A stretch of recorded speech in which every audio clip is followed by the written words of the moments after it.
জাকাতযোগ্য সম্পদ কি কি? জাকাতেবল অ্যাসেট, সব সম্পদে জাকাত হয় না। এই পয়েন্টটা খুব গুরুত্বপূর্ণ, আপনাদেরকে মনোযোগ দিয়ে শুনতে হবে। আপনারা মনোযোগ দিয়ে শুনতেছেন তো? আপনি ধরেন ওই যে উদাহরণ দিয়েছিলাম, গত রমজানের 20 তারিখে নেশাব পরিমাণ সম্পদের মালিক হয়েছেন, দেখলেন সারা বছর আছে এই টাকাটা। তো এই 20 রমজানে তো আপনি এখন হিসাব করবেন, তাই না? তো হিসাবে আপনি কি কি ধরবেন? সব সম্পদে জাকাত নাই।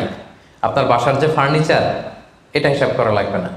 আপনার যে ফ্রিজ, আপনার যে এয়ারকন, আপনার যে থাকার যে ফ্ল্যাটটা, আপনার যে বাংলো বাড়ি, এগুলোতে কোনো জাকাত নাই। আপনার চলার জন্য যে গাড়িটা লাগে, এগুলোতে কোনো জাকাত নাই। আপনার নিজের জন্য যে ল্যাপটপ, মোবাইল, যত কিছু আছে, গ্যাজেট বলেন, এগুলোতে কোনো জাকাত নাই। তাহলে কি কিসে জাকাত আছে? জাকাতেবল অ্যাসেট কি, জাকাতযোগ্য সম্পদ কি, সেটা আমরা শুনি। 1 নম্বর হচ্ছে সোনা রূপা, gold and silver in its any form, যে কোনো ফর্মে, যে কোনো ফর্মে। এটা জুয়েলারি হোক, অর্নামেন্টস হোক, এটা বার হোক, বিস্কিট হোক। অনেকে গোল্ডের বার কিনে না, দেখবেন 999-এর ফাইনেস্ট গোল্ড, একেবারে খাপটাত নাই, 24 ক্যারেটের গোল্ড, 999 লেখা থাকবে এটার উপরে, চকচকে আপনার গোল্ডের বার, গোল্ডের বিস্কিট। অনেকে শখ করে গোল্ডের প্লেট টেট, তৈজসপত্র এগুলো কিনে। হ্যাঁ, স্বর্ণের ঘড়ি অনেকে কিনে। পুরুষের জন্য কিন্তু স্বর্ণের ঘড়ি, আংটি কোনোটাই পরা বৈধ না। কিন্তু যদি কেউ কিনে, স্বর্ণের কলম আছে, শখ করে কিনে অনেকে, টাকা রাখার জায়গা পায় না, তো ভাবে যে একটা কলম কিনে ফেলি স্বর্ণের, তারপর স্বর্ণের ঘড়ি, স্বর্ণের এই সেই। তো এরকম জুয়েলারি বলেন, তৈজসপত্র বলেন, যা যা আছে আপনার সব হিসাব করতে হবে in its any form. Gold and silver, এটা জাকাতেবল অ্যাসেট। বোনেরা অনেক সময় প্রশ্ন করে যে যেই গহনা আমি পরি, এটারও কি জাকাত দিতে হবে? ইখতিলাফ পূর্ণ মাসালা, বিশুদ্ধ মত হচ্ছে দিতে হবে। 3 মাযহাব বলছে দেয়া লাগবে না, ইমাম আবু হানিফা বলছে দেয়া লাগবে, এবং আবু হানিফা রাহিমাহুল্লাহর কথাটাই ভ্যালিড, বেশি যুক্তযুক্ত। সুনানে আবু দাউদের হাদিস, আম্মা জান আয়েশা রাদিয়াল্লাহু তাআলা আনহা স্বর্ণের বা রূপার একটা আংটি পরে আছেন। রাসূল ইসলাম বলেন, জাকাত দিছো? আম্মা জান বলেন, না, এটা পড়ছি যাতে আপনার সামনে আমি আমার সৌন্দর্য বাড়াতে পারি। রাসূল ইসলাম বললেন, হাসবুকি মিনান নার, জাহান্নামে ঢুকাতে এটাই যথেষ্ট। সাথে সাথে জাকাত দিয়ে দিলেন আম্মা জান আয়েশা। তো আম্মা জান আয়েশা তো এটা পরিহিতা ছিলেন, কি বলেন। আরেক নারী আসলেন তার মেয়েকে নিয়ে, হাতে 2টা স্বর্ণের চুড়ি। রাসূল বলেন, জাকাত দিছো? দেই নাই। বলতেছে, তুমি কি পছন্দ করো যে এই 2টা চুড়ির পরিবর্তে আগুনের 2টা চুড়ি জাহান্নামে পরানো হবে? ওই মহিলা ভয়ে তাড়াতাড়ি খুলে দিচ্ছে, রাসূলুল্লাহ নেন, পুরোটাই দিয়ে দিলাম। তো এই হাতের বালাও কিন্তু ওই মেয়ে হাতে পড়া ছিল, তাই না? এতে করে বোঝা যায় যেই জুয়েলারি আমার বোনেরা আপনারা ইউজ করেন, সেটারও জাকাত দিতে হবে, সেটারও জাকাত দিতে হবে।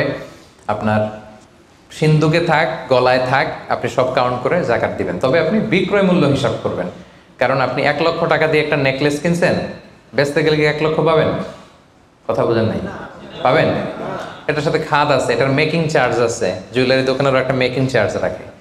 তো আপনি যখন আপনার নেকলেসটা বিক্রি করতে যাবেন, ওরা 20% কাট করে দিবে।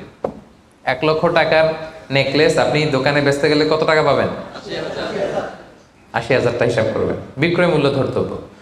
তো তাহলে সম্মানিত ভাই এবং বোনেরা, জাকাতেবল asset 1 number gold and silver. 2 number হচ্ছে ক্যাশ।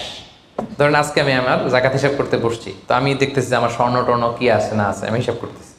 স্বর্ণের পালা গেল, এবার আমি হিসাব করবো আমার ক্যাশ কোথায় আছে, পকেটে কত, ওয়ালেটে কত, ড্রয়ারে কত, ব্যাংকে কত, কারেন্ট অ্যাকাউন্টে কত, ফিক্সড অ্যাকাউন্টে কত, সেভিংস অ্যাকাউন্টে কত, যত জায়গায় আপনার যত ক্যাশ ফর্মে টাকা আছে, এটা আপনি হিসেব করবেন। এগুলো জাকাতেবল অ্যাসেট।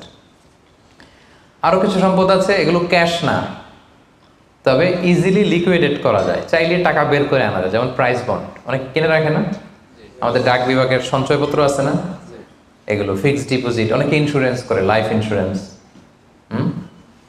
এগুলো চাইলে আপনি টাকা বানাতে পারেন।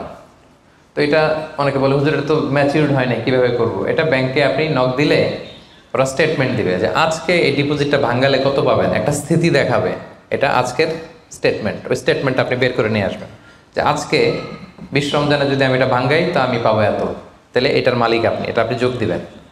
তাহলে বুঝতে পারছেন এটা? এগুলো জাকাতেবল অ্যাসেট। আচ্ছা, গেল। এরপরে ব্যবসার সম্পদ, উরুদ উত্তেজারা, যত ব্যবসার সম্পদ আছে এটা কিন্তু আপনি জাকাতে হিসাব করবেন। উদাহরণ দিই, একজন বিস্কিট ফ্যাক্টরির মালিক, উনি বিস্কিট বিক্রি করে। তো আজকে আমি যে জাকাতের হিসাব করতে বসছি, আমি আমার কোম্পানিতে ফোন দিয়ে আজকে কত carton biscuit ready to sell, কত কার্টুন, ধরেন 50,000 পিস, তো এটার দাম কত, বিক্রয় মূল্য আমি যোগ দেব। তারপরে বিস্কিট বানাতে যে র মেটেরিয়াল, হ্যাঁ, গম লাগে, সুগার লাগে, ইত্যাদি ইত্যাদি যা লাগে, এগুলোর যে প্রাইস, এটা আমি, জি, এটাও আমি যোগ দেব। ওখানে ধরবো না কি, ওখানে ধরবো না হচ্ছে যেটা ফিক্সড অ্যাসেট, ব্যবসার ক্ষেত্রে ফিক্সড অ্যাসেট ধরতে হয় না। যেমন ধরেন আপনার ফার্নিচার বা কারো বিস্কিট ফ্যাক্টরি, তার ফ্যাক্টরির যে জায়গাটা, এটা আসবে না। মেশিনারিজ, যে মেশিনে করে বিস্কিট বানায়, ওইটা আসবে না। তারপরে ধরেন এটা লরি ট্রাকে করে বিভিন্ন জায়গায় আমি পাঠাই আমার প্রোডাক্টগুলো, এই যে ট্রাকের দাম টাম, এগুলো কিন্তু ধরা হবে না। এগুলো ফিক্সড অ্যাসেট, মেশিনারি ধরতে হয় না। শুধু প্রোডাক্ট রেডি টু সেল অথবা র মেটেরিয়াল, এগুলো ধরবো। শেয়ার বাজার আছে, অনেকে শেয়ার কিনে, এটাও আপনি ধরবেন। ওই দিন আপনি হিসেব করবেন। শেয়ার দুই ধরনের, একটা আছে আপনার প্রাইমারি, একটা নেট ভ্যালুয়েশন করা হয়, পরে এটা একটু দাম বাড়লে অনেকে দেখবেন যে সারাদিন দেখতে থাকে দাম বাড়লো না কমলো, সেকেন্ডারি মার্কেটে এটা সেল করে দেয়, আছে না? তো এটা আজকের দিনে আমার এই শেয়ারটা সেল করলে কত প্রাইস পাবো, ওই প্রাইসটা আমি যোগ দিয়ে দিব। ওকে, আচ্ছা গেল। আরেকটা আছে কোম্পানির শেয়ার কিনে অনেকে, ধরেন বিশাল বড়, বাংলাদেশে বড় কোম্পানি বেক্সিমকো কোম্পানি, তারপর ওই কোম্পানি, এটার আপনি শেয়ার কিনবেন, লং টার্ম ইনভেস্টমেন্ট শেয়ার থাকে, ওইটা কিভাবে ধরবেন? ওইখানে কোম্পানির অ্যাকাউন্টসে আপনি নক দিলে জাকাতেবল অ্যাসেট কত আছে এটা ওরা বলে দিবে। বড় কোম্পানিগুলোতে ম্যাক্সিমাম 40% জাকাতেবল অ্যাসেট থাকে। এই যে লিস্টগুলো আপনাকে শোনালাম, এগুলো হচ্ছে জাকাতযোগ্য সম্পদ।